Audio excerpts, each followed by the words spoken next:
आलिया का एक स्टेटमेंट है कि लोगों को लगता है फिल्में मुझे सिल्वर प्लेटर पर मिलती हैं, पर ऐसा नहीं है।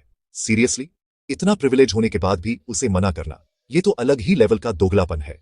खुद करण जौहर ने एडमिट किया था कि जिगरा की कहानी जब उनके पास आई तो किसी डायरेक्टर या कास्टिंग डिस्कशन से पहले ही उन्होंने स्क्रिप्ट सीधे आलिया को भेज दी।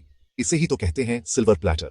जहां आउटसाइडर्स सालों साल ऑडिशन के बीच पिसते रहते हैं, वहां आलिया को स्क्रिप्ट्स सीधे उनके बेड तक डिलीवर हो रही है। असल में प्रॉब्लम ये नहीं है कि वो प्रिविलेज्ड हैं, प्रॉब्लम ये है कि वो प्रिविलेज मानना नहीं चाहता है। ऐश्वर्या राय ने भी एक बार साफ बोला था कि आलिया में टैलेंट तो है, पर जो सपोर्ट और अपॉर्चुनिटी उन्हें करण जौहर से मिली है वो किसी भी आउटसाइडर के लिए इम्पॉसिबल है। आलिया का सेल्फ मेड दिखने की कोशिश बहुत फेक लगती है। आप इंडस्ट्री के सबसे पावरफुल सर्कल से कनेक्टेड हो, टॉप प्रोड्यूसर आपके लिए चीजें मैनिपुलेट कर रहा है, और फिर आप कैमरे के सामने आकर स्ट्रगल की बातें करते हो। हम सबको पता है बिना उस सपोर्ट के आलिया आज वो मुकाम कभी हासिल नहीं कर पाती। लेकिन ये सिर्फ फिल्मों की बात नहीं है। अपनी सुपरस्टार इमेज बचाने के लिए आलिया सच्चाई को किस हद तक बदल सकते हैं, इसका सबूत भंसाली की एक फिल्म में छिपा है। इनका ये खुद का विक्टिम कार्ड खेलने वाला पैटर्न तब सबसे ज्यादा एक्सपोज हुआ जब संजय लीला भंसाली के साथ उनकी फिल्म इंशाल्लाह शेल्फ हुई थी। संजय लीला भंसाली एक इंटरव्यू में क्लियरली बोला था कि जब फिल्म कैंसिल हुई तो आलिया का इमोशनल ब्रेकडाउन हो गया था। वो फूट फूट कर रोई, खुद को कमरे में लॉक कर लिया, और भंसाली को इतना गिल्ट फील हुआ कि उन्होंने गंगूबाई ऑफर कर दी। लेकिन 2024 में आलिया एक इंटरव्यू में बोलती है कि जब फिल्म शेल्फ हुई तो वो बिल्कुल चिल थी। संजय सर ने उसे बोला, जाओ कहीं बाहर से होकर आओ, और वो मस्त घूमने चली गई। वापस आई तो गंगूबाई मिल गई। अब अपनी सुपरस्टार इमेज को प्रोटेक्ट करने के लिए आलिया ये नैरेटिव सेट कर रही है कि इंशाल्लाह जैसी फिल्म के बंद होने से भी उन्हें कोई फर्क नहीं पहुंचा। ये पलटी साफ इशारा करती है कि आलिया अपनी इमेज के हिसाब से अपनी स्टोरी बदल लेती है। इमेज बचाने का ये खेल सिर्फ खुद तक सीमित नहीं है। आलिया ने तो रणबीर कपूर को भी एक महात्मा की तरह पेश करना शुरू कर दिया है। दोस्तों, अपने पार्टनर से प्यार करना, उन्हें सपोर्ट करना एक नॉर्मल चीज है, लेकिन जब आप फैक्चुअल रियलिटी को इग्नोर करके एक इंसान की इमेज को जबरदस्ती व्हाइट वॉश करने लगते हो, तब वो फोर्स्ड लगने लगता है। आलिया ने पिछले कुछ सालों में एक बहुत क्लियर नैरेटिव सेट करने की कोशिश की है कि रणबीर कपूर एक मंक है। उसने मल्टीपल इंटरव्यूज में ये क्लेम किया है कि रणबीर को गॉसिप करना बिल्कुल पसंद नहीं है। वो तो यहां तक कह देती हैं कि रणबीर के सामने गॉसिप करते हुए उन्हें गिल्ट महसूस होता है, जैसे रणबीर इतने पवित्र हों कि उनके सामने किसी की बुराई करना एक गुनाह हो। पुराने इंटरव्यूज उठाकर देख लो, खुद करीना ने बोला है, बॉलीवुड से लेकर कपूर फैमिली के डिनर टेबल तक सबको पता है कि रणबीर कपूर वो शख्स हैं जिनके पास इंडस्ट्री की हर खबर सबसे पहले पहुंचती है। आलिया दिखाना चाहती है कि जो बंदा पहले गॉसिप मॉन्गर था वो अब उनकी संगत में आकर महात्मा बन गया है। लेकिन ये वाला ड्रामा इतना फेक और फोर्स्ड है कि अब ये बैकफायर कर रहा है। हैरानी की बात यह है कि रणबीर को पवित्र बताने वाली आलिया का खुद का पास्ट एक ऐसी दोस्ती से होकर गुजरता है जिसे सुनकर किसी को भी क्रिंज महसूस हो। अब आते हैं उस सीन पर जो लिटरली हर लड़की के लिए एक नाइटमेयर है, कैटरीना और आलिया की वो सो कॉल्ड बेस्टी वाली फ्रेंडशिप। जस्ट इमेजिन, आपका कोई क्लोज फ्रेंड आपके ब्रेकअप का इंतजार कर रहा हो ताकि वो आपके एक्स के साथ सेटल हो सके। क्रिंज है ना?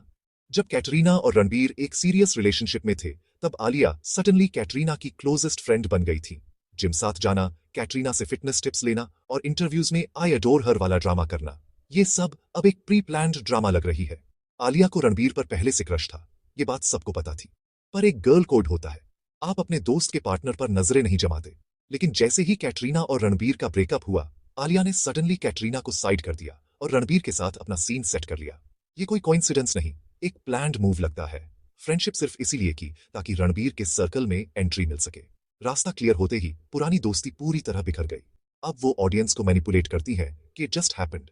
मे बी उन्हें लगता है लोग ब्लाइंड हैं। आप देखेंगे इंटरव्यूज में कैटरीना का टॉपिक आते ही आलिया लिटरली ऑकवर्ड हो जाती है। ये फ्रेंडशिप नहीं, रणबीर तक पहुंचने का एक विजन था। किसी के ब्रेकअप का वेट करके तुरंत स्वूप इन कर जाना लिटरली बहुत ज्यादा सेल्फिश है। दोस्तों, अगर आपको भी बॉलीवुड का ये बिहाइंड द सीन्स गेम समझने में मजा आ रहा है तो अभी सब्सक्राइब बटन दबाएं, क्योंकि ऐसी ही अनफिल्टर्ड कहानियां हम इस चैनल पर लाते रहते हैं। अगर आपको लगता है कि कैटरीना के साथ जो हुआ वो महज एक इत्तेफाक था, तो रुकिए, क्योंकि यही सेम पैटर्न अब एक और एक्ट्रेस के साथ दोहराया जा रहा है। दोस्तों, अब उनका अप्रिशिएशन लिस्ट में नया यामी गौतम ऐड हुआ है। रिसेंटली आलिया ने अचानक यामी को लेकर बहुत ज्यादा अफेक्शन शो करना शुरू कर दिया है। इंस्टाग्राम पर लॉन्ग पैराग्राफ्स लिखना, उन्हें क्वीन बुलाना और उनके प्योर क्राफ्ट की तारीफ करना। लेकिन यामी को इंडस्ट्री में 10 साल से ज्यादा हो चुके हैं, उन्होंने पहले भी अच्छे काम किया है, तो सडनली अभी ही ये प्यार क्यों? आलिया का ये जो अप्रिशिएशन वाला अंदाज है, ये कोई इत्तेफाक नहीं बल्कि पूरी तरह से स्ट्रेटेजिक है।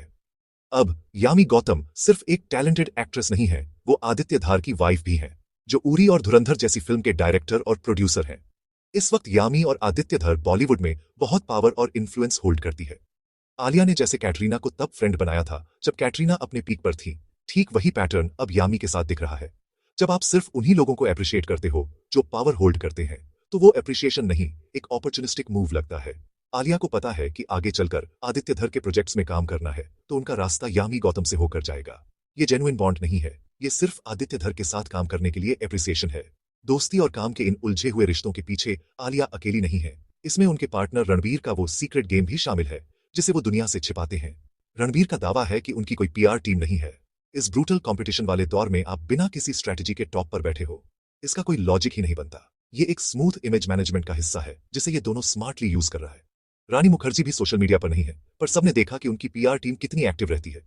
रणबीर के साथ भी वही सीन है। वो कहते हैं कि वो इंस्टाग्राम पर नहीं है, पर उन्हें इंडस्ट्री की हर गॉसिप और हर हाइप का पता होता है। उन्हें पता है कि इंटरनेट पर उनके बारे में क्या चल रहा है। मे बी ये सब जस्ट एक प्लान्ड इमेज है ताकि वो अनबॉदर्ड लग सके। असल में ये दोनों मिलकर एक ऐसा पावर कपल ब्रांड तैयार कर रहे हैं जो सिंपल और ग्राउंडेड होने का नाटक करता है। ये एक दूसरे के झूठ को सपोर्ट करते हैं ताकि इनकी अपकमिंग लाइफ और प्रोजेक्ट्स के लिए एक क्लीन नैरेटिव बना रहे। जब पीआर और इमेज मैनेजमेंट इतना स्ट्रांग हो, तो एक मजबूरी में की गई शादी को भी प्योर चॉइस बनाना इनके लिए बाएं हाथ का खेल है। सिर्फ फिल्मों के लिए ही नहीं, आलिया अपनी पर्सनल लाइफ की कहानियों को भी जरूरत के हिसाब से बदल लेती है। उनकी शादी का ही सीन याद कर लो। आलिया ने हर जगह यही बोला कि उन्हें हमेशा से एक होम वेडिंग ही चाहिए थी, लेकिन एक इंटरव्यू में नीतू जी ने साफ कह दिया रणबीर एंड एलिया महीनों तक डेस्टिनेशन वेडिंग प्लान कर रहे थे।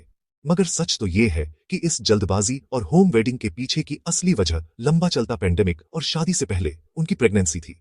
जब सिचुएशन ऐसी हो कि चीजें कंट्रोल से बाहर जा रही हो, तो घर पर शादी करना मजबूरी थी, चॉइस नहीं। आलिया ये एडमिट नहीं करना चाहती थी कि उनका डेस्टिनेशन वेडिंग वाला प्लान सिचुएशन की वजह से फेल हुआ, बल्कि उन्होंने इसे एक ऐसी स्टोरी बना दिया जैसे घर पे शादी करना ही उनका प्लान था। ये छोटी छोटी बातों पर झूठ बोलना ही शो ऑफ वाली पर्सनैलिटी को एक्सपोज करता है। शादी से लेकर दोस्ती तक हर कहानी के पीछे एक अलग ही सच छिपा है, जो ये चीख चीख कर कह रहा है कि जो दिखता है वो सच नहीं है। देखो, आलिया भट्ट एक टैलेंटेड एक्ट्रेस है, इसमें कोई डाउट नहीं है, पर स्क्रीन के बाहर उनका ये कॉन्स्टेंट ड्रामा, वो इंसेन है। ब्रांडिंग और रियलिटी के बीच का जो डिस्टेंस है, वो अब ऑडियंस को साफ दिख रहा है। कैटरीना के साथ वो फेक दोस्ती, भंसाली वाला झूठ या वो सिल्वर प्लेटर वाला डिनायल, ये सब कोई इत्तेफाक नहीं है। जब आप हर इंटरव्यू में एक नई स्टोरी लेकर आते हो, तो धीरे धीरे आपकी रॉनेस खोने लगती है। आलिया को लगता है कि वो ऑडियंस को मैनिपुलेट कर सकती है, पर गाइज, आज के टाइम में कोई अंधा नहीं है। ये स्वीट और हम्बल दिखने की कोशिश अब लिटरली क्रिंज बन चुकी है।